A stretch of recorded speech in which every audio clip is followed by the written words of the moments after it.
Ambassador, welcome back to Radio Free Europe. Thank you. It's a pleasure to be here. I will start with the latest. Why isn't it a good time to open the bridge in Mitrovica, something that both Kosovo and Serbia agreed in Brussels? I'm really glad you asked that question because this is an issue that I think has been misunderstood. The United States believes strongly that this is not the time to reopen the bridge to vehicle traffic. Let me make one point clear.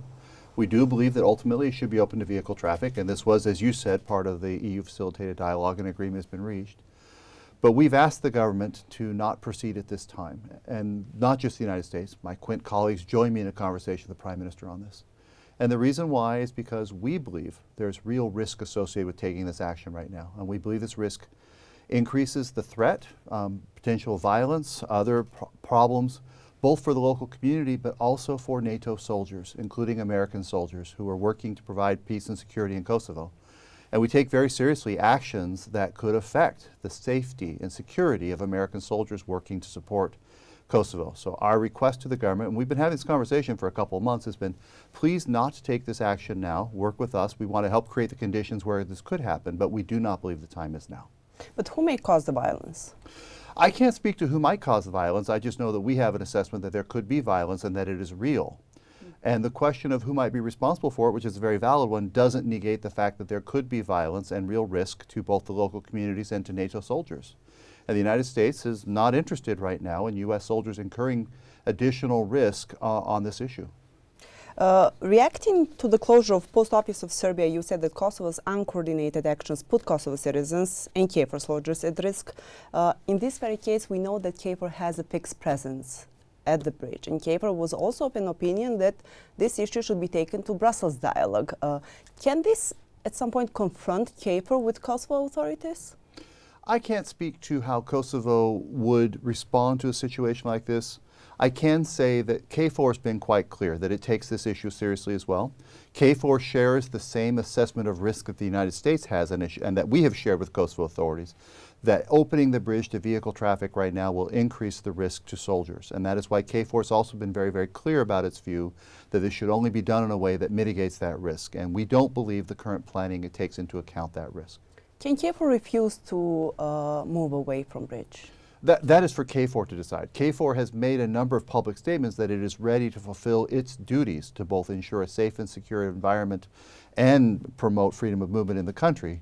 But it has made its statements making clear that it will respond to any threat that would increase instability in the region. Despite this position of the US, Quint, and NATO, Prime Minister Kurti insists that the bridge has to open and that it is not against anyone. These days, we have also seen works on the bridge, tests, discussion with the locals, although very few Serbs attended it. So it seems that Prime Minister Kurti is going with his plan, the one that he presented at the meeting a couple of days ago.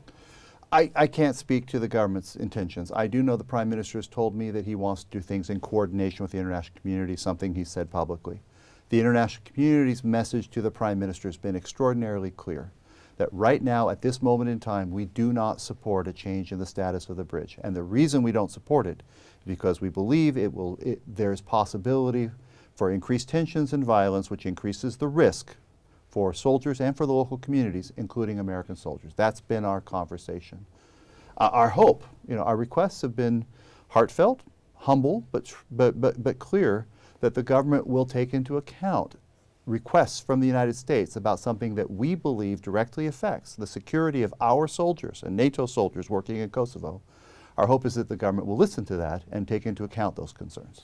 And if it doesn't, what would be the US's reaction? I don't get into hypotheticals. Kosovo says it is our partner and friend. Kosovo tells us it's the most pro-American country in the world. So I would hope the most pro-American country in the world will listen to specific requests from the United States government not to put at risk NATO, including American soldiers. But right after that meeting with Quint, Prime Minister came with a press release, the cabinet, saying that the bridge has to be open. And then we've seen all these works on the bridge, so they have moved on with their plan. I can only say this. We also made statements after that meeting laying out our view as well, which is, again, we are concerned about this action at this time. Again, long-term, the United States agrees, and I think our European partners agree, that the bridge should be open to vehicular traffic. This is an agreement reached in the dialogue. The question is how and under what circumstances, and we don't believe the conditions are right now. And the reason we don't believe the conditions are right now is because of our assessment that we've shared consistently with Kosovo authorities that this increases the risk and threat to both local communities and to NATO soldiers, including American soldiers. Why is this bridge such a big deal when we know that there are other bridges just a few meters away open for both pedestrians and traffic?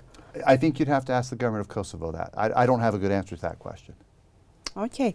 Are you still considering Prime Minister Kurti as a partner? Is he considering you as a partner?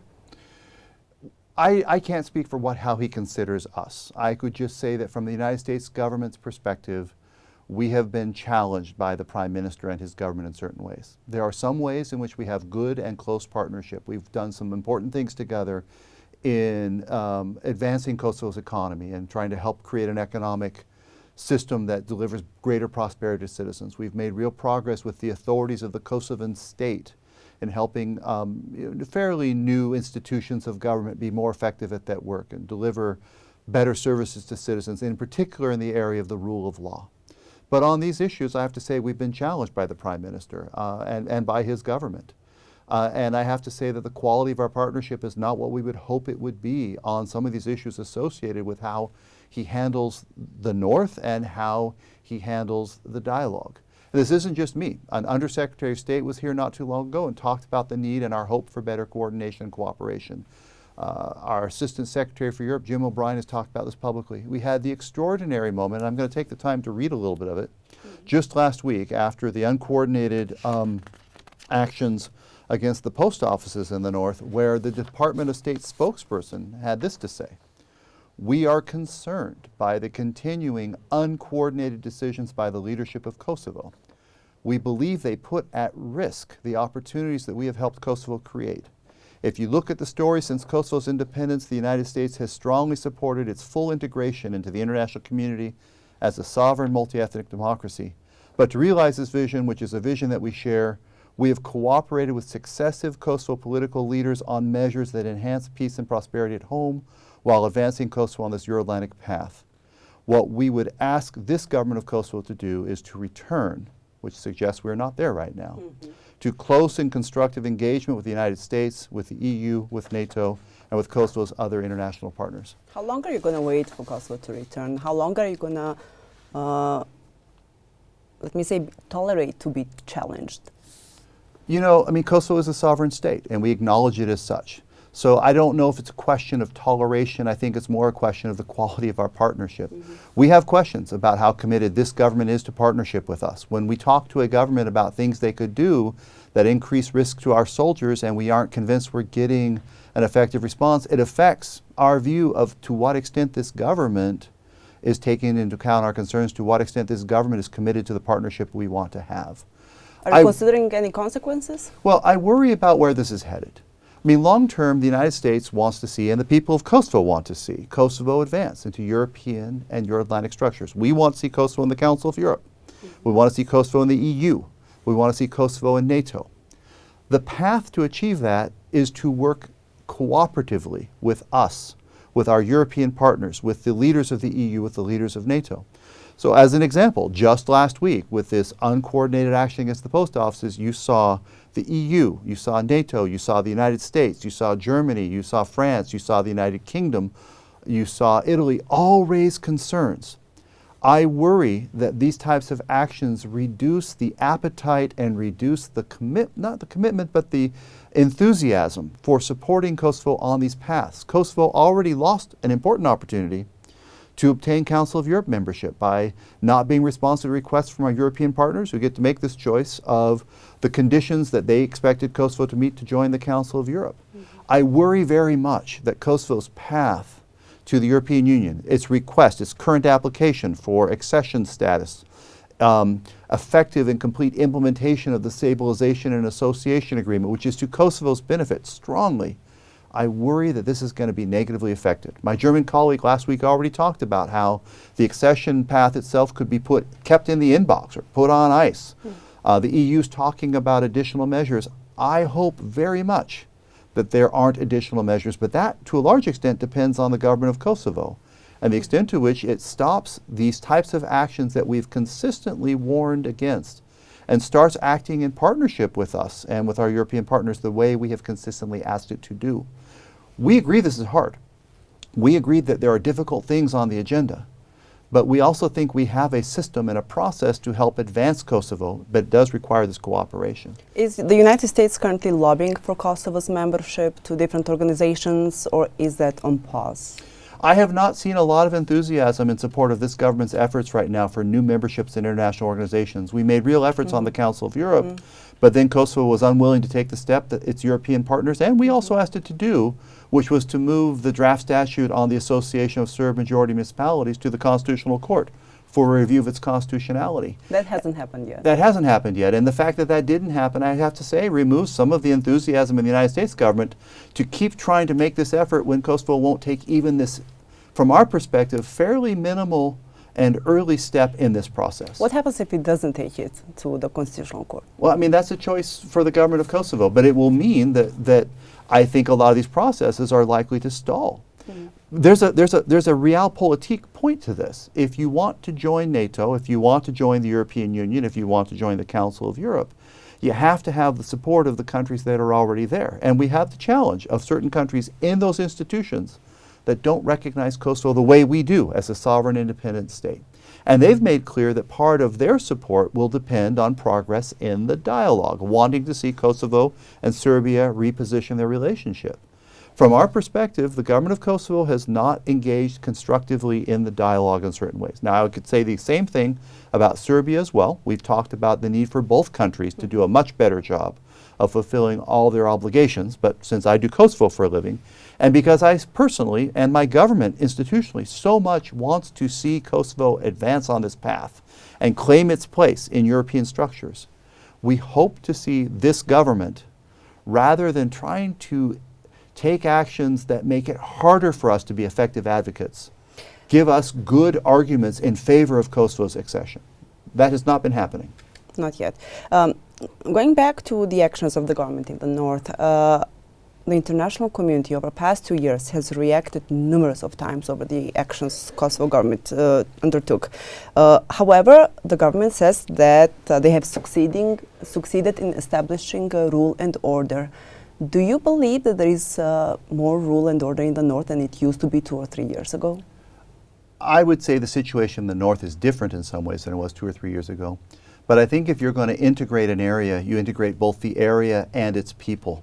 And what I've seen lately is a lack of integration of the population of the north and absolute incomplete efforts to attract them, to encourage them, to include them.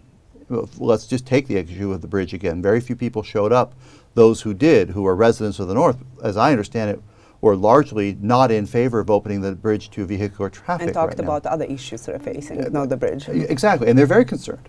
So our hope would be that this government, which absolutely gives the right points about being a government for all citizens of Kosovo, acts in accordance with that and finds ways to show the people that they also need to be integrated into Kosovo, that there are real benefits and that this government is responsive to their concerns. I haven't met many representatives of the ethnic Serb community right now who believe the Kurti government is making successful efforts to show sensitivity to and concerns about the issues on the minds of the ethnic Serb community in Kosovo. You mentioned that you have been challenged by this government. Then yesterday we saw in media reporting that Prime Minister Kurti may take place next week at the Democratic National Convention in Chicago. Can you confirm this? It is my understanding that Prime Minister Kurti plans to attend the Democratic National Convention at the invitation of the National Democratic Institute. But to be clear, this is not an invitation from the United States government. The Democratic Party is a political party in the United States. NDI is the Democratic Party's arm that works in building parties and democratic institutions abroad. So the invitation came from NDI to the Prime Minister, I believe in his capacity as the president of one of Kosovo's parties, just like NDI invited presidents of other parties of Kosovo as well. But this is not a U.S. government invitation. Okay. Last, I would like to ask you a bit on Banjska. We are approaching the first anniversary on Banjska. its head, Milan Radojcic, is still free, presumably in Serbia. How much longer will the United States wait for Serbia to arrest Radojcic and face charges? Well, I think the United States has been quite clear about our expectation that all those who were involved in that horrific crime are held accountable. We've said so publicly, and of course part of our diplomacy with Serbia has been as well our expectations that Mr. Radojcic and other perpetrators of this criminal act are held accountable. That continues to be part of our conversation, and we hope to see that happen soon. I would note that there is a way that Kosovo can help from my perspective. My understanding that Serbian officials have talked about that they have now sent a formal request through the official channel for mutual legal assistance, that evidence they would need to prosecute Mr. Radojcic, which Kosovan authorities have, would be provided to them. And again, on a political basis, I would hope that the government of Kosovo would be responsive to that request, because you would want to ensure that a prosecution happens and that Mr. Radojcic is held accountable for his criminal act, as well as all the other people involved. Are there any results from the investigation? Former DAS Escobar mentioned that there may have been links to financial and organizational links of the attack to the state of Serbia? I don't have more to say on that. All right. And do you think that lack of accountability on Banjska fits the narrative that the West is appeasing Serbia through a softer stance due to geopolitical interests, such as having Serbia more aboard, ensuring Serbia in Brussels, to be in Brussels than in Moscow? You know, I think the United States has been quite clear that we expect Kosovo and Serbia both to live up to certain standards. And I think we've been, I mean, again, I do Kosovo for a living, so all I can say is I believe the U.S. Embassy in Belgrade is quite engaged in trying to ensure that Serbia does the things that Serbia has committed itself to do, and that includes holding Mr. Radojcic and other perpetrators of a crime accountable for that crime. It also includes Serbia living up to and fulfilling all of its obligations that it's entered into in the dialogue, just as we are doing here. Ambassador, thank you very much for this interview. Thank you.